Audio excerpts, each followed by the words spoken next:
بسم اللہ الرحمن الرحیم،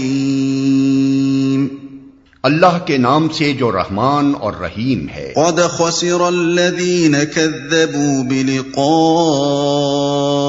اللہ حتی اذا جاءتهم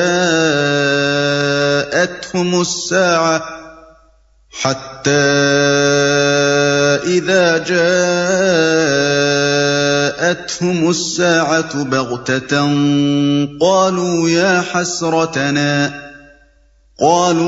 حسرتنا على ما فرطنا فيها وهم يحملون أوزارهم على ظهورهم ألا ساء ما يزرون۔ نقصان میں پڑ گئے وہ لوگ جنہوں نے اللہ سے اپنی ملاقات کی اطلاع کو جھوٹ قرار دیا۔ جب اچانک وہ گھڑی آ جائے گی تو یہی لوگ کہیں گے افسوس ہم سے اس معاملے میں کیسی تقصیر ہوئی، اور ان کا حال یہ ہوگا کہ اپنی پیٹھوں پر اپنے گناہوں کا بوجھ لادے ہوئے ہوں گے۔ دیکھو کیسا برا بوجھ ہے جو یہ اٹھا رہے ہیں۔ وَمَا الْحَيَاةُ الدُّنْيَا إِلَّا لَعِبٌ وَلَهْوٌ وَلَلدَّارُ الْآخِرَةُ خَيْرٌ لِّلَّذِينَ يَتَّقُونَ أَفَلَا تَعْقِلُونَ۔ دنیا کی زندگی تو ایک کھیل اور ایک تماشا ہے، حقیقت میں آخرت ہی کا مقام ان لوگوں کے لیے بہتر ہے جو ضیاءکاری سے بچنا چاہتے ہیں۔ پھر کیا تم لوگ عقل سے کام نہ لوگے؟ دنیا کی زندگی تو ایک کھیل اور ایک تماشا ہے۔ اس کا یہ مطلب نہیں کہ دنیا کی زندگی میں کوئی سنجیدگی نہیں ہے اور یہ محض کھیل اور تماشے کے طور پر بنائی گئی۔ دراصل اس کا مطلب یہ ہے کہ آخرت کی حقیقی اور پائیدار زندگی کے مقابلے میں یہ زندگی ایسی ہے جیسے کوئی شخص کچھ دیر کھیل اور تفریح میں دل بہلائے اور پھر اصل سنجیدہ کاروبار کی طرف واپس ہو جائے۔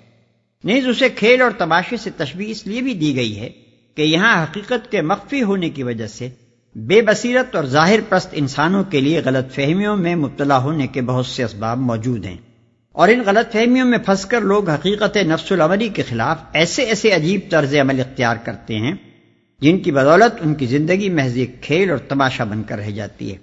مثلا جو شخص یہاں بادشاہ بن کر بیٹھتا ہے اس کی حیثیت حقیقت میں تھیٹر کے اس مصنوعی بادشاہ سے مختلف نہیں ہوتی جو تاج پہن کر جلوہ افروز ہوتا ہے اور اس طرح حکم چلاتا ہے گویا کہ وہ واقعی بادشاہ ہے، حالانکہ حقیقی بادشاہی کی اس کو ہوا تک نہیں لگی ہوتی۔ ڈائریکٹر کے ایک اشارے پر وہ معزول ہو جاتا ہے، قید کیا جاتا ہے اور اس کے قتل تک کا فیصلہ صادر ہو جاتا ہے۔ ایسے ہی تماشے اس دنیا میں ہر طرف ہو رہے ہیں۔ کہیں کسی ولی یا دیوی کے دربار سے حاجت روائیاں ہو رہی ہیں، حالانکہ وہاں حاجت روائی کی طاقت کا نام و نشان تک موجود نہیں۔ کہیں کوئی غیب دانی کے کمالات کا مظاہرہ کر رہا ہے، حالانکہ غیب کے علم کا وہاں شائبہ تک نہیں۔ کہیں کوئی لوگوں کا رزاق بنا ہوا ہے، حالانکہ بیچارہ خود اپنے رزق کے لیے کسی اور کا محتاج۔ کہیں کوئی اپنے آپ کو عزت اور ذلت دینے والا، نفع اور نقصان پہنچانے والا سمجھے بیٹھا ہے اور یوں اپنی کبریائی کے ڈنکے بجا رہا ہے گویا کہ وہی گرد و پیش کی ساری مخلوق کا خدا ہے، حالانکہ بندگی کی ذلت کا داغ اس کی پیشانی پر لگا ہوا ہے اور قسمت کا ایک ذرا سا جھٹکا اسے کبریائی کے مقام سے گرا کر انہی لوگوں کے قدموں میں پامال کرا سکتا ہے جن پر وہ کل تک خدائی کر رہا تھا۔ یہ سب کھیل جو دنیا کی چند روزہ زندگی میں کھیلے جا رہے ہیں، موت کی ساعت آتے ہی یکلخت ختم ہو جائیں گے، اور اس سرحد سے پار ہوتے ہی انسان اس عالم میں پہنچ جائے گا جہاں سب کچھ عین مطابق حقیقت ہوگا، اور جہاں دنیاوی زندگی کی ساری غلط فہمیوں کے چھلکے اتار کر ہر انسان کو دکھا دیا جائے گا کہ وہ صداقت کا کتنا جوہر اپنے ساتھ لایا ہے جو میزان حق میں کسی وزن اور کسی قدر و قیمت کا حامل ہو سکتا ہے۔ قد نعلم انه لا يحزنك الذي يقولون فإنهم لا يكذبونك ولكن الظالمين بآيات الله يجحدون۔ اے محمد، ہمیں معلوم ہے کہ جو باتیں یہ لوگ بناتے ہیں ان سے تمہیں رنج ہوتا ہے، لیکن یہ لوگ تمہیں نہیں جھٹلاتے بلکہ یہ ظالم دراصل اللہ کی آیات کا انکار کر رہے ہیں۔ واقعہ یہ ہے کہ جب تک محمد صلی اللہ علیہ وسلم نے اللہ کی آیات سنانی شروع نہ کی تھی، آپ کی قوم کے سب لوگ آپ کو امین اور صادق سمجھتے تھے۔ اور آپ کی راست بازی پر کامل اعتماد رکھتے تھے۔ انہوں نے آپ کو جھٹلایا اس وقت جبکہ آپ نے اللہ کی طرف سے پیغام پہنچانا شروع کیا، اور اس دوسرے دور میں بھی ان کے اندر کوئی شخص ایسا نہ تھا جو شخصی حیثیت سے آپ کو جھوٹا قرار دینے کی جرات کر سکتا ہو۔ آپ کے کسی سخت سے سخت مخالف نے بھی کبھی آپ پر یہ الزام نہیں لگایا کہ آپ دنیا کے کسی معاملے میں کبھی جھوٹ بولنے کے مرتکب ہوئے ہیں۔ انہوں نے جتنی آپ کی تکذیب کی وہ محض نبی ہونے کی حیثیت سے کی۔ آپ کا سب سے بڑا دشمن ابو جہل تھا، اور حضرت علی رضی اللہ عنہ کی روایت ہے کہ ایک مرتبہ اس نے خود نبی صلی اللہ علیہ وسلم سے گفتگو کرتے ہوئے کہا، انا لا نکذبک ولکن نکذب ما جئت بہ، ہم آپ کو تو جھوٹا نہیں کہتے، یعنی ہم آپ کو تو جھوٹا نہیں کہتے مگر جو کچھ آپ پیش کر رہے ہیں اسے جھوٹ قرار دیتے ہیں۔ جنگ بدر کے موقع پر اخنس بن شریق نے تخلیہ میں ابو جہل سے پوچھا کہ یہاں میرے اور تمہارے سوا کوئی تیسرا موجود نہیں ہے، سچ بتاؤ کہ محمد کو تم سچا سمجھتے ہو یا جھوٹا؟ اس نے جواب دیا کہ خدا کی قسم محمد ایک سچا آدمی ہے، عمر بھر کبھی جھوٹ نہیں بولا، مگر جب لوا اور سقائیت اور حجابت اور نبوت سب کچھ بنی قصی ہی کے حصے میں آ جائے تو بتاؤ باقی سارے قریش کے پاس کیا رہ گیا؟ اسی بنا پر یہاں اللہ تعالیٰ اپنے نبی کو تسلی دے رہا ہے کہ تکذیب دراصل تمہاری نہیں بلکہ ہماری کی جا رہی ہے، اور جب ہم تحمل و بردباری کے ساتھ اسے برداشت کیے جا رہے ہیں اور ڈھیل پر ڈھیل دیے جاتے ہیں تو تم کیوں مضطرب ہوتے ہو؟ وَلَقَدْ كُذِّبَتْ رُسُلٌ مِّن قَبْلِكَ فَصَبَرُوا عَلَى مَا كُذِّبُوا وَأُوذُوا حَتَّى أَتَاهُمْ نَصْرُنَا وَلَا مُبَدِّلَ لِكَلِمَاتِ اللَّهِ وَلَقَدْ جَاءَكَ مِن نَّبَإِ الْمُرْسَلِينَ۔ تم سے پہلے بھی بہت سے رسول جھٹلائے جا چکے ہیں، مگر اس تکذیب پر اور ان اذیتوں پر جو انہیں پہنچائی گئیں انہوں نے صبر کیا یہاں تک کہ انہیں ہماری مدد پہنچ گئی۔ اللہ کی باتوں کو بدلنے کی طاقت کسی میں نہیں ہے، اور پچھلے رسولوں کے ساتھ جو کچھ پیش آیا اس کی خبریں تمہیں پہنچ ہی چکی ہیں۔ اللہ کی باتوں کو بدلنے کی طاقت کسی میں نہیں ہے۔ یعنی اللہ نے حق اور باطل کی کشمکش کے لیے جو قانون بنا دیا ہے اسے تبدیل کرنا کسی کے بس میں نہیں ہے۔ حق پرستوں کے لیے ناگزیر ہے کہ وہ ایک طویل مدت تک آزمائشوں کی بھٹی میں تپائے جائیں، اپنے صبر کا، اپنی راست بازی کا، اپنے ایثار اور اپنی فداکاری کا، اپنے ایمان کی پختگی اور اپنے توکل علی اللہ کا امتحان دیں، مصائب اور مشکلات کے دور سے گزر کر اپنے اندر وہ صفات پرورش کریں جو صرف اسی دشوار گزار گھاٹی میں پرورش پا سکتی ہیں، اور ابتداً خالص اخلاق فاضلہ و سیرت صالحہ کے ہتھیاروں سے جاہلیت پر فتح حاصل کر کے دکھائیں۔ اس طرح جب وہ اپنا اسلحہ ہونا ثابت کر دیں گے تب اللہ کی نصرت ٹھیک اپنے وقت پر ان کی دستگیری کے لیے آ پہنچے گی، وقت سے پہلے وہ کسی کے لائے نہیں آ سکتی۔ وَإِن كَانَ كَبُرَ عَلَيْكَ إِعْرَاضُهُمْ فَإِنِ اسْتَطَعْتَ أَن تَبْتَغِيَ نَفَقًا فِي الْأَرْضِ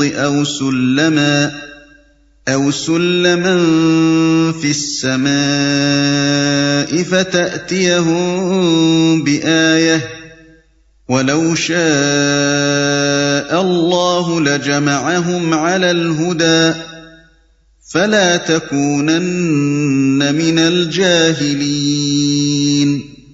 تاہم اگر ان لوگوں کی بے رخی تم سے برداشت نہیں ہوتی تو اگر تم میں کچھ زور ہے تو زمین میں کوئی سرنگ ڈھونڈو یا آسمان میں سیڑھی لگاؤ اور ان کے پاس کوئی نشانی لانے کی کوشش کرو۔ اگر اللہ چاہتا تو ان سب کو ہدایت پر جمع کر سکتا تھا، لہذا نادان مت بنو اور ان کے پاس کوئی نشانی لانے کی کوشش کرو۔ نبی صلی اللہ علیہ وسلم جب دیکھتے تھے کہ اس قوم کو سمجھاتے سمجھاتے مدتیں گزر گئی ہیں اور کسی طرح یہ راستے پر نہیں آتی تو بسا اوقات آپ کے دل میں یہ خواہش پیدا ہوتی تھی کہ کاش کوئی نشانی خدا کی طرف سے ایسی ظاہر ہو جس سے ان لوگوں کا کفر ٹوٹے اور یہ میری صداقت تسلیم کر لیں۔ آپ کی اسی خواہش کا جواب اس آیت میں دیا گیا ہے۔ مطلب یہ ہے کہ بے صبری سے کام نہ لو، جس ڈھنگ اور جس ترتیب و تدریج سے ہم اس کام کو چلوا رہے ہیں اسی پر صبر کے ساتھ چلتے جاؤ۔ معجزوں سے کام لینا ہوتا تو کیا ہم خود نہ لے سکتے تھے؟ مگر ہم جانتے ہیں کہ جس فکری و اخلاقی انقلاب اور جس بدنیت صالحہ کی تعمیر کے کام پر تم معمور کیے گئے ہو اسے کامیابی کی منزل تک پہنچانے کا صحیح راستہ یہ نہیں ہے۔ تاہم اگر لوگوں کے موجودہ جمود اور ان کے انکار کی سختی پر تم سے صبر نہیں ہوتا اور تمہیں گمان ہے کہ اس جمود کو توڑنے کے لیے کسی محسوس نشانی کا مشاہدہ کرانا ہی ضروری ہے، تو خود زور لگاؤ اور تمہارا کچھ بس چلتا ہو تو زمین میں گھس کر یا آسمان پر چڑھ کر کوئی ایسا معجزہ لانے کی کوشش کرو جسے تم سمجھو کہ یہ بے یقینی کو یقین میں تبدیل کر دینے کے لیے کافی ہوگا، مگر ہم سے امید نہ رکھو کہ ہم تمہاری یہ خواہش پوری کریں گے، کیونکہ ہماری اسکیم میں اس تدبیر کے لیے کوئی جگہ نہیں ہے۔ لہذا نادان مت بنو۔ یعنی اگر صرف یہی بات مطلوب ہوتی کہ تمام انسان کسی نہ کسی طور پر راست رو بن جائیں تو نبی بھیجنے اور کتابیں نازل کرنے اور مومنوں سے کفار کے مقابلے میں جد و جہد کرانے اور دعوت حق کو تدریجی تحریک کی منزلوں سے گزروانے کی حاجت ہی کیا تھی؟ یہ کام تو اللہ کے ایک ہی تخلیقی اشارے سے انجام پا سکتا تھا، لیکن اللہ اس کام کو اس طریقے پر کرنا نہیں چاہتا۔ اس کا منشا تو یہ ہے کہ حق کو دلائل کے ساتھ لوگوں کے سامنے پیش کیا جائے، پھر ان میں سے جو لوگ فکر صحیح سے کام لے کر حق کو پہچان لیں وہ اپنے آزادانہ اختیار سے اس پر ایمان لائیں، اپنی سیرتوں کو اس کے سانچے میں ڈھال کر باطل پرستوں کے مقابلے میں اپنا اخلاقی تفوق ثابت کریں، انسانوں کے مجموعے میں سے صالح عناصر کو اپنے طاقتور استدلال، اپنے بلند نصب العین، اپنے بہتر اصول زندگی اور اپنی پاکیزہ سیرت کی کشش سے اپنی طرف کھینچتے چلے جائیں، اور باطل کے خلاف پہم جد و جہد کر کے فطری ارتقاء کی راہ سے قیامت دین حق کی منزل تک پہنچے۔ اللہ اس کام میں ان کی رہنمائی کرے گا، اور جس مرحلے پر جیسی مدد اللہ سے پانے کا وہ اپنے آپ کو مستحق بنائیں گے وہ مدد بھی انہیں دیتا چلا جائے گا۔ لیکن اگر کوئی یہ چاہے کہ اس فطری راستے کو چھوڑ کر اللہ تعالیٰ محض اپنی قدرت قاہرہ کے زور سے افکار فاسدہ کو مٹا کر لوگوں میں فکر صالح پھیلا دے اور تمدن فاسد کو نیست و نابود کر کے مدنیت صالحہ تعمیر کر دے تو ایسا ہرگز نہ ہوگا، کیونکہ یہ اللہ کی اس حکمت کے خلاف ہے جس کے تحت اس نے انسان کو دنیا میں ایک ذمہ دار مخلوق کی حیثیت سے پیدا کیا ہے، اسے تصرف کے اختیارات دیے ہیں، طاعت و عصیان کی آزادی بخشی ہے، امتحان کی مہلت عطا کی ہے، اور اس کی صحیح کے مطابق جزا اور سزا دینے کے لیے فیصلے کا ایک وقت مقرر کر دیا ہے۔ انما يستجيب الذين يسمعون والموتى يبعثهم الله ثم إليه يرجعون۔ دعوت حق پر لبیک وہی لوگ کہتے ہیں جو سننے والے ہیں، رہے مردے تو انہیں تو اللہ بس قبروں ہی سے اٹھائے گا اور پھر وہ اس کی عدالت میں پیش ہونے کے لیے واپس لائے جائیں گے۔ رہے مردے، سننے والوں سے مراد وہ لوگ ہیں جن کے ضمیر زندہ ہیں، جنہوں نے اپنی عقل و فکر کو معطل نہیں کر دیا ہے، اور جنہوں نے اپنے دل کے دروازوں پر تعصب اور جمود کے قفل نہیں چڑھا دیے۔ ان کے مقابلے میں مردہ وہ لوگ ہیں جو لکیر کے فقیر بنے اندھوں کی طرح چلے جا رہے ہیں اور اس لکیر سے ہٹ کر کوئی بات قبول کرنے کے لیے تیار نہیں ہیں، خواہ وہ صریح حق ہی کیوں نہ ہو۔ وَقَالُوا لَوْلَا نُزِّلَ عَلَيْهِ آيَةٌ مِّن رَّبِّهِ قُلْ إِنَّ اللَّهَ قَادِرٌ عَلَىٰ أَن يُنَزِّلَ آيَةً وَلَٰكِنَّ أَكْثَرَهُمْ لَا يَعْلَمُونَ۔ یہ لوگ کہتے ہیں کہ اس نبی پر اس کے رب کی طرف سے کوئی نشانی کیوں نہیں اتری؟ کہو اللہ نشانی اتارنے کی پوری قدرت رکھتا ہے، مگر ان میں سے اکثر لوگ نادانی میں مبتلا ہیں۔ نشانی سے مراد محسوس معجزہ ہے۔ اللہ تعالیٰ کے اس ارشاد کا مطلب یہ ہے کہ معجزہ نہ دکھائے جانے کی وجہ یہ نہیں ہے کہ ہم اس کو دکھانے سے عاجز ہیں، بلکہ اس کی وجہ کچھ اور ہے جسے یہ لوگ محض اپنی نادانی سے نہیں سمجھتے۔ وَمَا مِن دَابَّةٍ فِي الْأَرْضِ وَلَا طَائِرٍ يَطِيرُ بِجَنَاحَيْهِ إِلَّا أَمْثَالُكُمْ مَا فَرَّطْنَا فِي الْكِتَابِ مِن شَيْءٍ ثُمَّ إِلَى رَبِّهِمْ يُحْشَرُونَ۔ زمین میں چلنے والے کسی جانور اور ہوا میں پروں سے اڑنے والے کسی پرندے کو دیکھ لو، یہ سب تمہاری ہی طرح کی انواع ہیں، ہم نے ان کی تقدیر کے نوشتے میں کوئی کسر نہیں چھوڑی ہے، پھر یہ سب اپنے رب کی طرف سمیٹے جاتے ہیں۔ والذين كذبوا بآياتنا صم وبكم في الظلمات من يشاء الله يضلله ومن يشاء يجعله على صراط مستقيم۔ مگر جو لوگ ہماری نشانیوں کو جھٹلاتے ہیں وہ بہرے اور گونگے ہیں، تاریکیوں میں پڑے ہوئے ہیں۔ اللہ جسے چاہتا ہے بھٹکا دیتا ہے اور جسے چاہتا ہے سیدھے رستے پر لگا دیتا ہے۔ تاریکیوں میں پڑے ہوئے ہیں، مطلب یہ ہے کہ اگر تمہیں محض تماش بینی کا شوق نہیں بلکہ فی الواقع یہ معلوم کرنے کے لیے نشانی دیکھنا چاہتے ہو کہ یہ نبی جس چیز کی طرف بلا رہا ہے وہ امر حق ہے یا نہیں، تو آنکھیں کھول کر دیکھو۔ تمہارے گرد و پیش ہر طرف نشانیاں ہی نشانیاں پھیلی ہوئی ہیں۔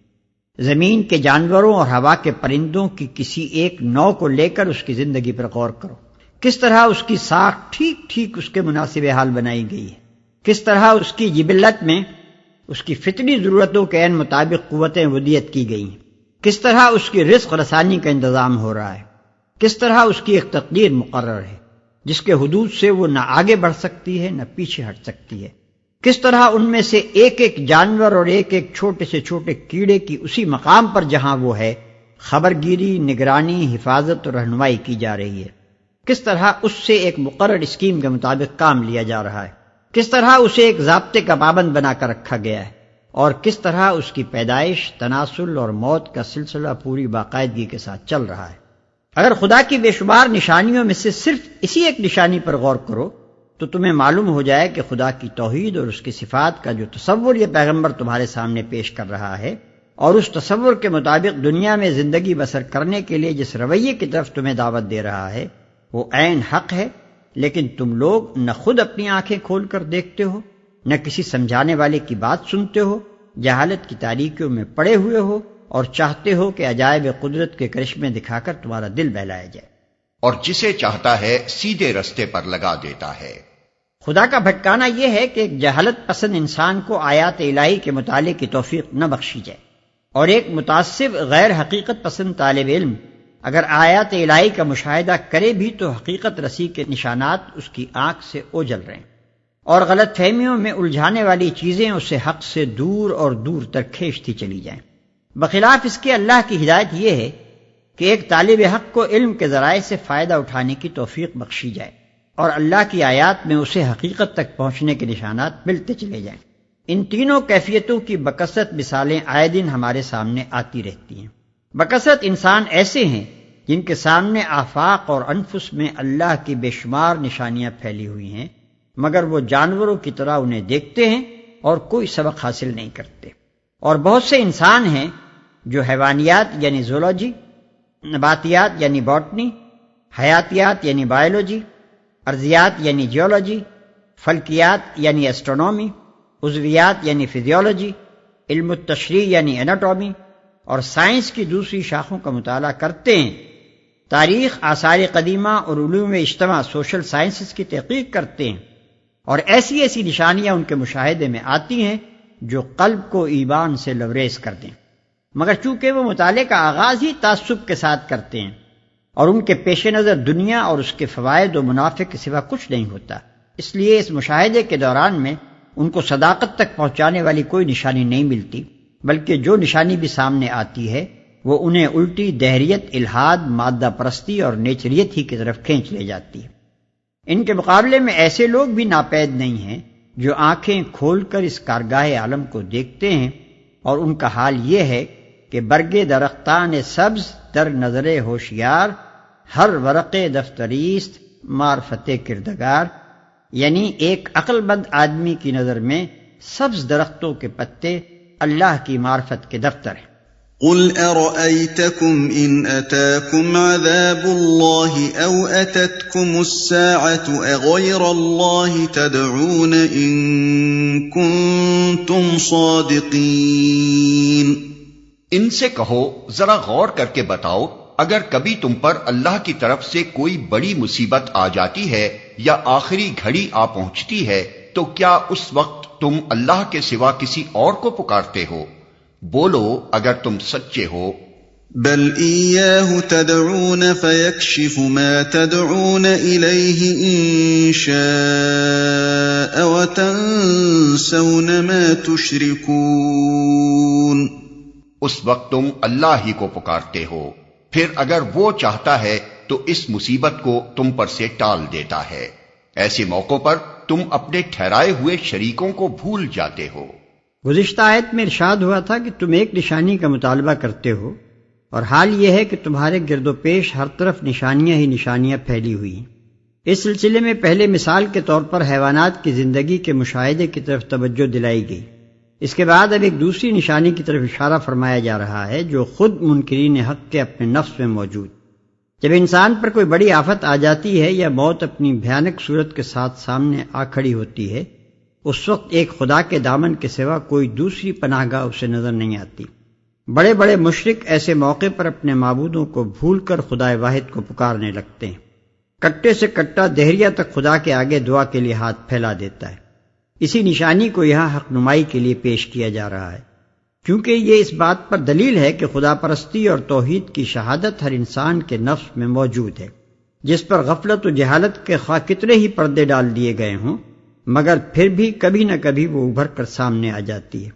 ابو جہل کے بیٹے اکرمہ کو اسی نشانی کے مشاہدے سے ایمان کی توفیق نصیب ہوئی.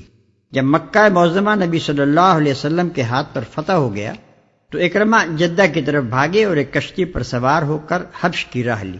راستے میں سخت طوفان آیا اور کشتی خطرے میں پڑ گئی. اول تو دیویوں اور دیوتاؤں کو پکارا جاتا رہا، مگر جب طوفان کی شدت بڑھی اور مسافروں کو یقین ہو گیا کہ اب کشتی ڈوب جائے گی تو سب کہنے لگے کہ یہ وقت اللہ کے سوا کسی کو پکارنے کا نہیں ہے، وہی چاہے تو ہم بچ سکتے ہیں. اس وقت اکرمہ کی آنکھیں کھلیں اور ان کے دل نے آواز دی کہ اگر یہاں اللہ کے سوا کوئی مددگار نہیں تو کہیں اور کیوں ہو. یہی تو وہ بات ہے جو اللہ کا وہ نیک بندہ ہمیں 20 برس سے سمجھا رہا ہے اور ہم خامخواہ اس سے لڑ رہے ہیں. یہ اکرمہ کی زندگی میں فیصلہ کن لمحہ تھا. انہوں نے اسی وقت خدا سے عہد کیا کہ اگر میں اس طوفان سے بچ گیا تو سیدھا محمد صلی اللہ علیہ وسلم کے پاس جاؤں گا اور ان کے ہاتھ میں ہاتھ دے دوں گا. چنانچہ انہوں نے اپنے اس عہد کو پورا کیا اور بعد میں آ کر نہ صرف مسلمان ہوئے بلکہ اپنی بقیہ عمر اسلام کے لیے جہاد کرتے گزار دی. وَلَقَدْ أَرْسَلْنَا إِلَىٰ أُمَمٍ مِّن قَبْلِكَ فَأَخَذْنَاهُم بِالْبَأْسَاءِ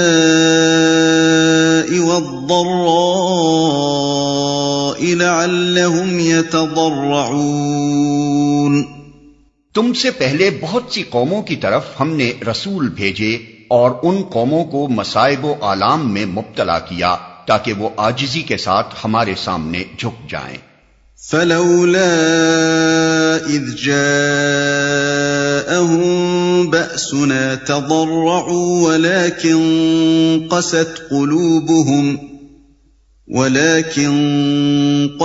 قلوبهم وزين لهم الشيطان ما كانوا يعملون.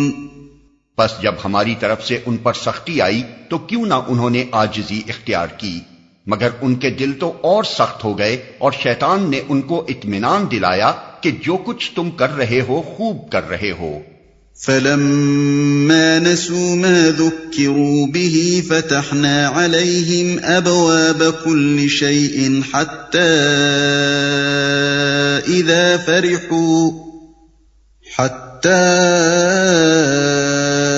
إِذَا فَرِحُوا بِمَا أُوتُوا أَخَذْنَاهُمْ بَغْتَةً فَإِذَا هُمْ مُبْلِسُونَ. پھر جب انہوں نے اس نصیحت کو جو انہیں کی گئی تھی بھلا دیا تو ہم نے ہر طرح کی خوشحالیوں کے دروازے ان کے لیے کھول دیے، یہاں تک کہ جب وہ ان بخششوں میں جو انہیں عطا کی گئی تھی خوب مگن ہو گئے تو اچانک ہم نے انہیں پکڑ لیا، اور اب حال یہ تھا کہ وہ ہر خیر سے مایوس تھے. فَقُطِعَ دَابِرُ الْقَوْمِ الَّذِينَ ظَلَمُوا وَالْحَمْدُ لِلَّهِ رَبِّ الْعَالَمِينَ. اس طرح ان لوگوں کی جڑ کاٹ کر رکھ دی گئی جنہوں نے ظلم کیا تھا، اور تعریف ہے اللہ رب العالمین کے لیے کہ اس نے ان کی جڑ کاٹ دی۔ قل ارأيتم ان اخذ الله سمعكم وابصاركم وختم على قلوبكم من اله غير الله يأتيكم به انظر كيف نصرف الآيات ثم هم يصدفون۔ اے محمد ان سے کہو، کبھی تم نے یہ بھی سوچا کہ اگر اللہ تمہاری بینائی اور سماعت تم سے چھین لے اور تمہارے دلوں پر مہر کر دے تو اللہ کے سوا اور کون سا خدا ہے جو یہ قوتیں تمہیں واپس دلا سکتا ہو؟ دیکھو کس طرح ہم بار بار اپنی نشانیاں ان کے سامنے پیش کرتے ہیں اور پھر یہ کس طرح ان سے نظر چرا جاتے ہیں۔ اگر اللہ تمہاری بینائی اور سماعت تم سے چھین لے اور تمہارے دلوں پر مہر کر دے، یہاں دلوں پر مہر کرنے سے مراد سوچنے اور سمجھنے کی قوتیں سلب کر لینا ہے۔ قل ارأيتكم ان اتاكم عذاب الله بغتة او جهرة هل يهلك الا القوم الظالمون۔ کہو کبھی تم نے سوچا کہ اگر اللہ کی طرف سے اچانک یا علانیہ تم پر عذاب آ جائے تو کیا ظالم لوگوں کے سوا کوئی اور ہلاک ہوگا؟ وما نرسل المرسلين الا مبشرين ومنذرين فمن آمن واصلح فلا خوف عليهم ولا هم يحزنون۔ ہم جو رسول بھیجتے ہیں اسی لیے تو بھیجتے ہیں کہ وہ نیک کردار لوگوں کے لیے خوشخبری دینے والے اور بد کرداروں کے لیے ڈرانے والے ہوں۔ پھر جو لوگ ان کی بات مان لیں اور اپنے طرز عمل کی اصلاح کر لیں ان کے لیے کسی خوف اور رنج کا موقع نہیں ہے۔ والذین کذبوا بآیاتنا یمسهم العذاب بما كانوا یفسقون۔ اور جو ہماری آیات کو جھٹلائیں وہ اپنی نافرمانیوں کی پاداش میں سزا بھگت کر رہیں گے۔ قل لا اقول لكم عندي خزائن الله ولا اعلم الغيب ولا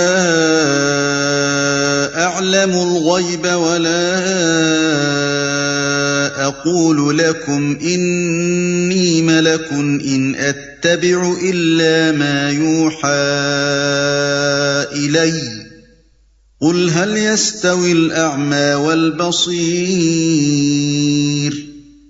أفلا تتفكرون۔ اے محمد ان سے کہو میں تم سے یہ نہیں کہتا کہ میرے پاس اللہ کے خزانے ہیں، نہ میں غیب کا علم رکھتا ہوں اور نہ یہ کہتا ہوں کہ میں فرشتہ ہوں، میں تو صرف اس وحی کی پیروی کرتا ہوں جو مجھ پر نازل کی جاتی ہے۔ پھر ان سے پوچھو کیا اندھا اور آنکھوں والا دونوں برابر ہو سکتے ہیں؟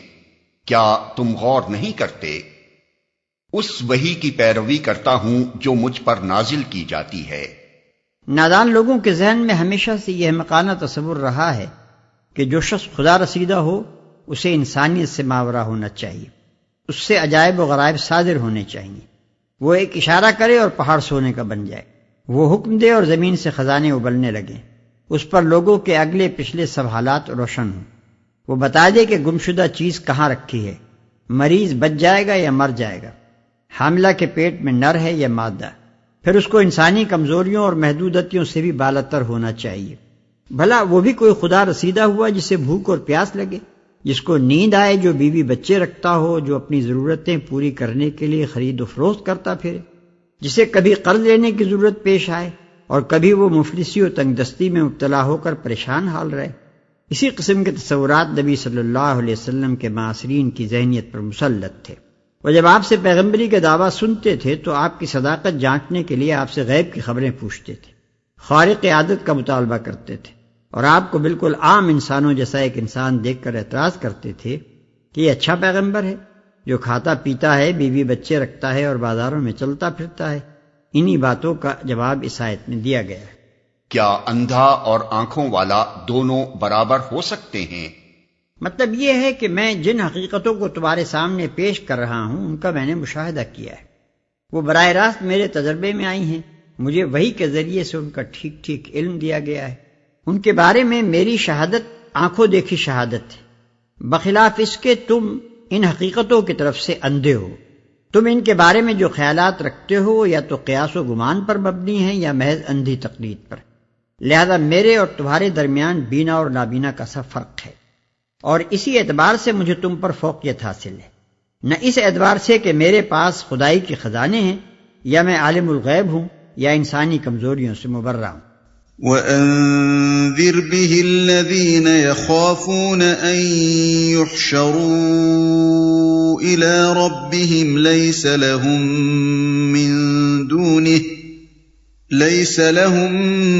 مِّن دُونِهِ وَلِيٌّ وَلَا شَفِيعٌ لَعَلَّهُمْ يَتَّقُونَ۔ اور اے محمد، تم اس علم وحی کے ذریعے سے ان لوگوں کو نصیحت کرو جو اس بات کا خوف رکھتے ہیں کہ اپنے رب کے سامنے کبھی اس حال میں پیش کیے جائیں گے کہ اس کے سوا وہاں کوئی ایسا ذی اقتدار نہ ہوگا جو ان کا حامی و مددگار ہو یا ان کی سفارش کرے، شاید کہ اس نصیحت سے متنبہ ہو کر وہ خدا ترسی کی روش اختیار کر لیں۔ مطلب یہ ہے کہ جو لوگ دنیا کی زندگی میں ایسے مدہوش ہیں کہ انہیں نہ موت کی فکر ہے نہ یہ خیال ہے کہ کبھی ہمیں اپنے خدا کو بھی منہ دکھانا ہے، ان پر تو یہ نصیحت ہرگز کارگر نہ ہوگی، اور اسی طرح ان لوگوں پر بھی اس کا کچھ اثر نہ ہوگا جو اس بے بنیاد بھروسے پر جی رہے ہیں کہ دنیا میں ہم جو چاہیں کر گزریں، آخرت میں ہمارا بال تک پیکا نہ ہوگا کیونکہ ہم فلاں کے دامن گرفتہ ہیں، یا فلاں ہماری سفارش کر دے گا، یا فلاں ہمارے لیے کفارہ بن چکا ہے۔ لہذا ایسے لوگوں کو چھوڑ کر تم اپنا روح سخن ان لوگوں کی طرف رکھو جو خدا کے سامنے حاضری کا بھی اندیشہ رکھتے ہوں اور اس کے ساتھ جھوٹے بھروسوں پر پھولے ہوئے بھی نہ ہوں۔ اس نصیحت کا اثر صرف ایسے ہی لوگوں پر ہو سکتا ہے اور انہی کے درست ہونے کی توقع کی جا سکتی ہے۔ وَلَا تَطْرُدِ الَّذِينَ يَدْعُونَ رَبَّهُم بِالْغَدَاةِ وَالْعَشِيِّ يُرِيدُونَ وَجْهَهُ مَا عَلَيْكَ مِنْ حِسَابِهِم مِّن شَيْءٍ وَمَا مِنْ حِسَابِكَ عَلَيْهِم مِّن شَيْءٍ فَتَطْرُدَهُمْ فَتَكُونَ مِنَ الظَّالِمِينَ۔ اور جو لوگ اپنے رب کو رات دن پکارتے رہتے ہیں اور اس کی خوشنودی کی طلب میں لگے ہوئے ہیں، انہیں اپنے سے دور نہ پھینکو۔ ان کے حساب میں سے کسی چیز کا بار تم پر نہیں ہے اور تمہارے حساب میں سے کسی چیز کا بار ان پر نہیں، اس پر بھی اگر تم انہیں دور پھینکو گے تو ظالموں میں شمار ہوگے۔ انہیں اپنے سے دور نہ پھینکو۔ قریش کے بڑے بڑے سرداروں اور کھاتے پیتے لوگوں کو نبی صلی اللہ علیہ وسلم پر من جملہ اور اعتراضات کے ایک اعتراض یہ بھی تھا کہ آپ کے گرد و پیش ہماری قوم کے غلام، موالی اور ادنا طبقے کے لوگ جمع ہو گئے ہیں۔ وہ طعنہ دیا کرتے تھے کہ اس شخص کو ساتھی بھی کیسے کیسے معزز لوگ ملے ہیں، بلال، عمار، صہیب اور خباب رضی اللہ عنہما۔ بس یہی لوگ اللہ کو ہمارے درمیان ایسے ملے کہ جن کو برگزیدہ کیا جا سکتا تھا۔ پھر وہ ان ایمان لانے والوں کی خستہ حالی کا مذاق اڑانے پر ہی اکتفا نہ کرتے تھے، بلکہ ان میں سے جس سے کبھی پہلے کوئی اخلاقی کمزوری ظاہر ہوئی تھی اس پر بھی حرف گیریاں کرتے تھے، اور کہتے تھے کہ فلاں جو کل تک یہ تھا اور فلاں جس نے یہ کیا تھا آج وہ بھی اس برگزیدہ گروہ میں شامل ہے۔ انہی باتوں کا جواب یہاں دیا جا رہا ہے۔ اس پر بھی اگر تم انہیں دور پھینکو گے تو ظالموں میں شمار ہوگے۔ یعنی ہر شخص اپنے عیب و ثواب کا ذمہ دار آپ ہی ہے۔ ان مسلمان ہونے والوں میں سے کسی شخص کی جواب دہی کے لیے تم کھڑے نہ ہوگے اور نہ تمہاری جواب دہی کے لیے ان میں سے کوئی کھڑا ہوگا۔ تمہارے حصے کی کوئی نیکی یہ تم سے چھین نہیں سکتے اور اپنے حصے کی کوئی بدی تم پر ڈال نہیں سکتے۔ پھر جب یہ محض طالب حق بن کر تمہارے پاس آتے ہیں تو آخر تم کیوں انہیں اپنے سے دور پھینکو؟ وَكَذَلِكَ فَتَنَّا بَعْضَهُم بِبَعْضٍ لِيَقُولُوا أَهَٰؤُلَاءِ مَنَّ اللَّهُ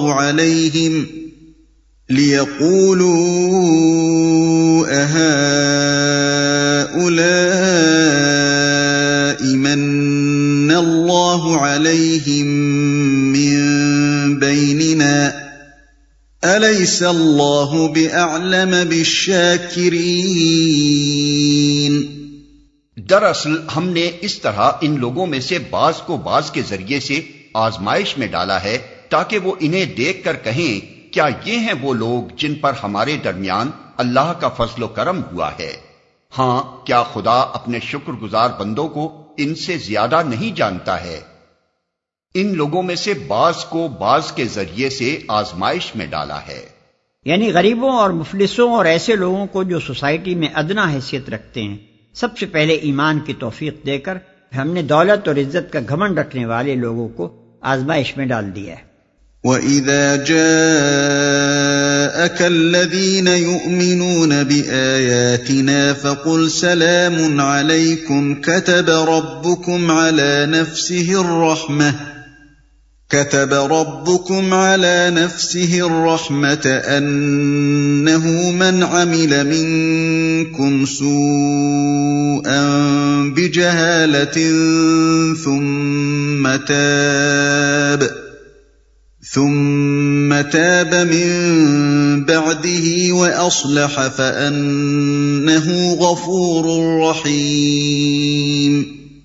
جب تمہارے پاس وہ لوگ آئیں جو ہماری آیات پر ایمان لاتے ہیں تو ان سے کہو تم پر سلامتی ہے، تمہارے رب نے رحم و کرم کا شیوا اپنے اوپر لازم کر لیا ہے۔ یہ اس کا رحم و کرم ہی ہے کہ اگر تم میں سے کوئی نادانی کے ساتھ کسی برائی کا ارتکاب کر بیٹھا ہو پھر اس کے بعد توبہ کرے اور اصلاح کر لے تو وہ اسے معاف کر دیتا ہے اور نرمی سے کام لیتا ہے۔ جو لوگ اس وقت نبی صلی اللہ علیہ وسلم پر ایمان لائے تھے ان میں بکثرت ایسے بھی تھے جن سے زمانہ جاہلیت میں بڑے بڑے گناہ ہو چکے تھے۔ اب اسلام قبول کرنے کے بعد اگرچہ ان کی زندگیاں بالکل بدل گئی تھیں لیکن مخالفین اسلام ان کو سابق زندگی کے عیوب اور افعال کے طعنے دیتے تھے۔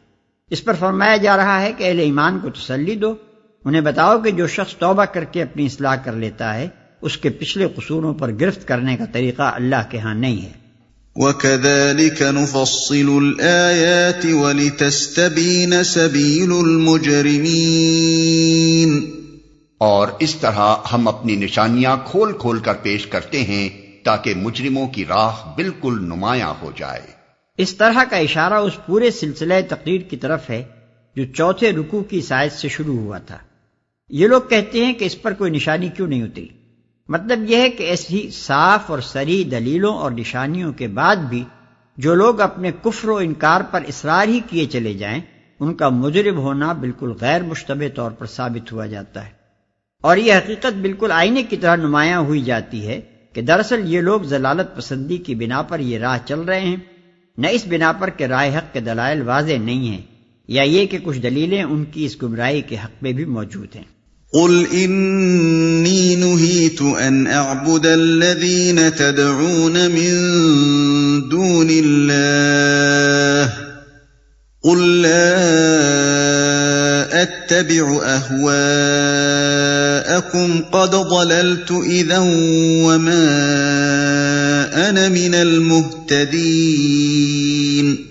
اے محمد، ان سے کہو کہ تم لوگ اللہ کے سوا جن دوسروں کو پکارتے ہو ان کی بندگی کرنے سے مجھے منع کیا گیا ہے۔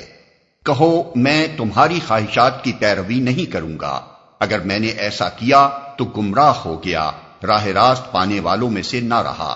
قل انی علی بینۃ من ربی وکذبتم بہ ما عندی ما تستعجلون بہ ان الحکم الا للہ یقص الحق وہو خیر الفاصلین۔ کہو میں اپنے رب کی طرف سے ایک دلیل روشن پر قائم ہوں اور تم نے اسے جھٹلا دیا ہے، اب میرے اختیار میں وہ چیز ہے نہیں جس کے لیے تم جلدی مچا رہے ہو۔ فیصلے کا سارا اختیار اللہ کو ہے، وہی امر حق بیان کرتا ہے اور وہی بہترین فیصلہ کرنے والا ہے۔ اب میرے اختیار میں وہ چیز ہے نہیں جس کے لیے تم جلدی مچا رہے ہو۔ اشارہ ہے عذاب الہی کی طرف۔ مخالفین کہتے تھے کہ اگر تم خدا کی طرف سے بھیجے ہوئے نبی ہو اور ہم کھلا تم کو جھٹلا رہے ہیں تو کیوں نہیں خدا کا عذاب ہم پر ٹوٹ پڑتا؟ تمہارے مامور من اللہ ہونے کا تقاضا تو یہ تھا کہ ادھر کوئی تمہاری تکذیب یا توہین کرتا اور ادھر فوراً زمین دھستی اور وہ اس میں سما جاتا، یا بجلی گرتی اور وہ بھسم ہو جاتا۔ یہ کیا ہے کہ خدا کا فرستادہ اور اس پر یہ ایمان لانے والے تو مصیبتوں پر مصیبتیں اور ذلتوں پر ذلتیں سہ رہے ہیں، اور ان کو گالیاں دینے اور پتھر مارنے والے چین کیے جاتے ہیں۔ قل لو ان عندي ما تستعجلون به لقضي الامر بيني وبينكم والله اعلم بالظالمين۔ کہو اگر کہیں وہ چیز میرے اختیار میں ہوتی جس کی تم جلدی مچا رہے ہو تو میرے اور تمہارے درمیان کبھی کا فیصلہ ہو چکا ہوتا، مگر اللہ زیادہ بہتر جانتا ہے کہ ظالموں کے ساتھ کیا معاملہ کرنا چاہیے۔ وعنده مفاتح الغيب لا يعلمها إلا هو ويعلم ما في البر والبحر وما تسقط من ورقة إلا يعلمها ولا حبة في ظلمات الأرض ولا رطب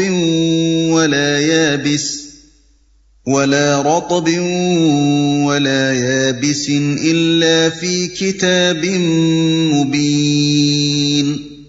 اسی کے پاس غیب کی کنجیاں ہیں جنہیں اس کے سوا کوئی نہیں جانتا، بحر و بر میں جو کچھ ہے سب سے وہ واقف ہے، درخت سے گرنے والا کوئی پتا ایسا نہیں جس کا اسے علم نہ ہو، زمین کے تاریک پردوں میں کوئی دانہ ایسا نہیں جس سے وہ باخبر نہ ہو، خشک و تر سب کچھ ایک کھلی کتاب میں لکھا ہوا ہے۔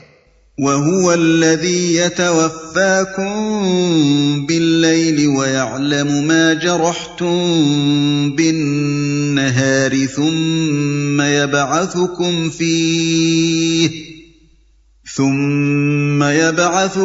فِيهِ لِيُقْضَىٰ أَجَلٌ مُّسَمًّى ثُمَّ إِلَيْهِ مَرْجِعُكُمْ ثُمَّ يُنَبِّئُكُم بِمَا كُنتُمْ تَعْمَلُونَ۔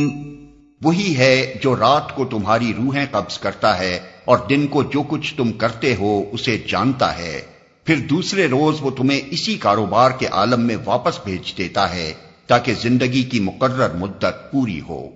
آخر کار اسی کی طرف تمہاری واپسی ہے، پھر وہ تمہیں بتا دے گا کہ تم کیا کرتے رہے ہو۔ وَهُوَ الْقَاهِرُ فَوْقَ عِبَادِهِ وَيُرْسِلُ عَلَيْكُمْ حَفَظَةً حَتَّى إِذَا جَاءَ أَحَدَكُمُ الْمَوْتُ توفته رسلنا وهم لا يفرطون۔ اپنے بندوں پر وہ پوری قدرت رکھتا ہے اور تم پر نگرانی کرنے والے مقرر کر کے بھیجتا ہے، یہاں تک کہ جب تم میں سے کسی کی موت کا وقت آ جاتا ہے تو اس کے بھیجے ہوئے فرشتے اس کی جان نکال لیتے ہیں اور اپنا فرض انجام دینے میں ذرا کوتاہی نہیں کرتے، اور تم پر نگرانی کرنے والے مقرر کر کے بھیجتا ہے۔ یعنی ایسے فرشتے جو تمہاری ایک ایک جنبش اور ایک ایک بات پر نگاہ رکھتے ہیں اور تمہاری ہر حرکت کا ریکارڈ محفوظ کرتے رہتے ہیں۔ ثم ردوا إلى الله مولاهم الحق ألا له الحكم وهو أسرع الحاسبين۔ پھر سب کے سب اللہ اپنے حقیقی آقا کی طرف واپس لائے جاتے ہیں۔ خبردار ہو جاؤ، فیصلے کے سارے اختیارات اسی کو حاصل ہیں اور وہ حساب لینے میں بہت تیز ہے۔ قل من ينجيكم من ظلمات البر والبحر تدعونه تضرعا وخفية لئن أنجانا من هذه لنكونن من الشاكرين۔ اے محمد ان سے پوچھو صحرا اور سمندر کی تاریکیوں میں کون تمہیں خطرات سے بچاتا ہے؟ کون ہے جس سے تم مصیبت کے وقت گڑ گڑا کر اور چپکے دعائیں مانگتے ہو؟ کس سے کہتے ہو کہ اگر اس بلا سے تو نے ہم کو بچا لیا تو ہم ضرور شکر گزار ہوں گے۔ قل اللہ ینجیکم منها ومن کل کرب ثم انتم تشرکون، کہو اللہ تمہیں اس سے اور ہر تکلیف سے نجات دیتا ہے، پھر تم دوسروں کو اس کا شریک ٹھہراتے ہو۔ یعنی یہ حقیقت کہ تنہا اللہ ہی قادر مطلق ہے اور وہی تمام اختیارات کا مالک اور تمہاری بھلائی اور برائی کا مختار کل ہے، اور اسی کے ہاتھ میں تمہاری قسمتوں کی باغ ڈور ہے۔ اس کی شہادت تو تمہارے اپنے نفس میں موجود ہے۔ جب کوئی سخت وقت آتا ہے اور اسباب کے سرشتے ٹوٹتے نظر آتے ہیں تو اس وقت تم بے اختیار اسی کی طرف رجوع کرتے ہو، لیکن اس کھلی علامت کے ہوتے ہوئے بھی تم نے خدائی میں بلا دلیل و حجت اور بلا ثبوت دوسروں کو اس کا شریک بنا رکھا ہے۔ پلتے ہو اس کے رزق پر اور انداتا بناتے ہو دوسروں کو، مدد پاتے ہو اس کے فضل و کرم سے اور حامی و ناصر ٹھہراتے ہو دوسروں کو، غلام ہو اس کے اور بندگی بجا لاتے ہو دوسروں کی، مشکل کشائی کرتا ہے وہ، برے وقت پر گڑ گڑاتے ہو اس کے سامنے، اور جب وہ وقت گزر جاتا ہے تو تمہارے مشکل کشا بن جاتے ہیں دوسرے، اور نظریں اور نیازیں چڑھنے لگتی ہیں دوسروں کے نام کی۔ قل هو القادر على أن يبعث عليكم عذابا من فوقكم أو من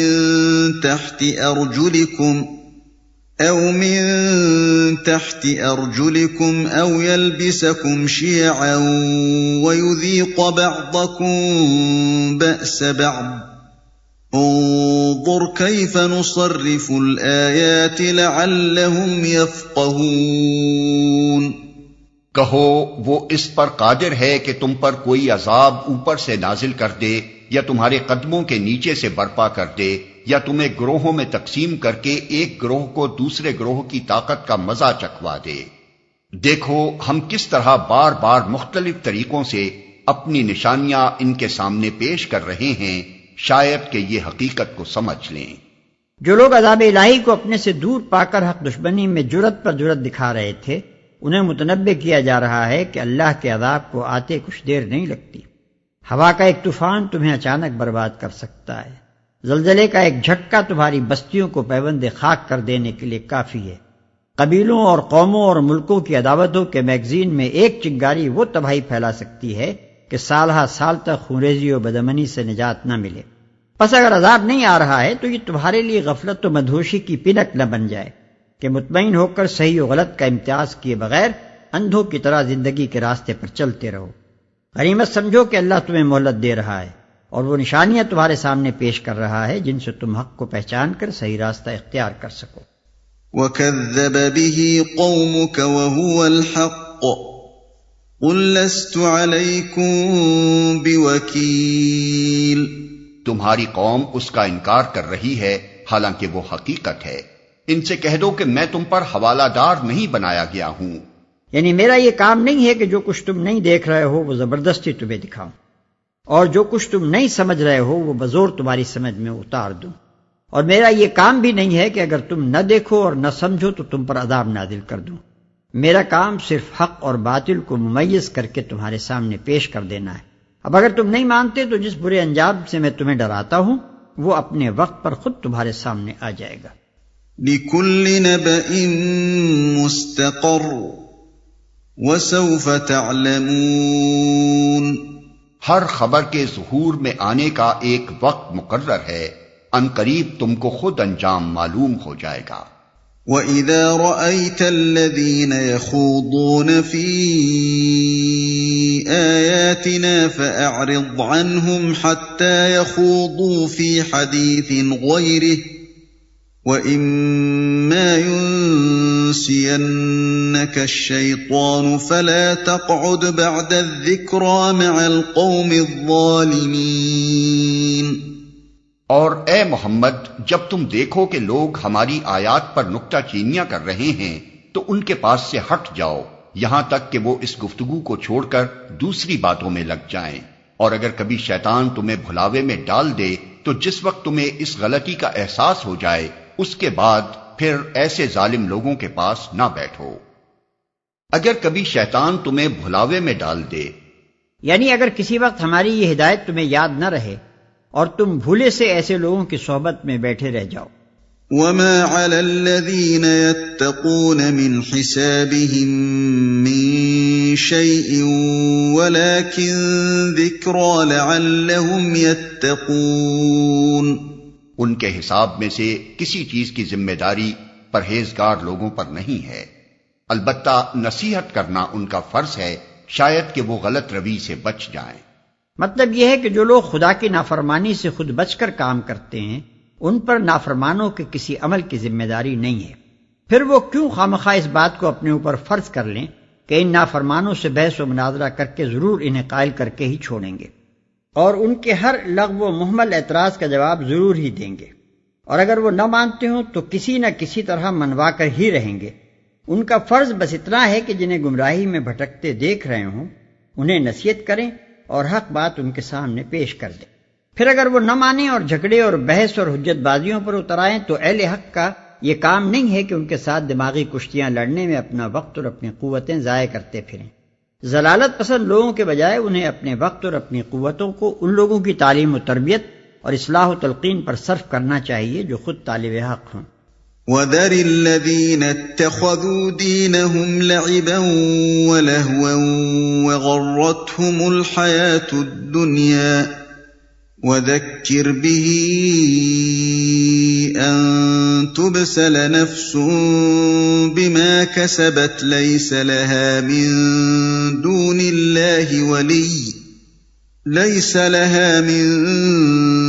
اللَّهِ وَلِيٌّ وَلَا شَفِيعٌ وَإِن تَعْدِلْ كُلَّ عَدْلٍ لَا يُؤْخَذْ مِنْهَا أُولَئِكَ الَّذِينَ أُبْسِلُوا بِمَا كَسَبُوا لَهُمْ شَرَابٌ مِّنْ حَمِيمٍ وَعَذَابٌ أَلِيمٌ بِمَا كَانُوا يَكْفُرُونَ. چھوڑو ان لوگوں کو جنہوں نے اپنے دین کو کھیل اور تماشا بنا رکھا ہے اور جنہیں دنیا کی زندگی فریب میں مبتلا کیے ہوئے ہے. ہاں مگر یہ قرآن سنا کر نصیحت اور تنبیہ کرتے رہو کہ کہیں کوئی شخص اپنے کیے کرتوتوں کے وبال میں گرفتار نہ ہو جائے، اور گرفتار بھی اس حال میں ہو کہ اللہ سے بچانے والا کوئی حامی و مددگار اور کوئی سفارشی اس کے لیے نہ ہو. اور اگر وہ ہر ممکن چیز فدیے میں دے کر چھوٹنا چاہے تو وہ بھی اس سے قبول نہ کی جائے، کیونکہ ایسے لوگ تو خود اپنی کمائی کے نتیجے میں پکڑے جائیں گے. ان کو تو اپنے انکار حق کے معاوضے میں کھولتا ہوا پانی پینے کو اور دردناک عذاب بھگتنے کو ملے گا.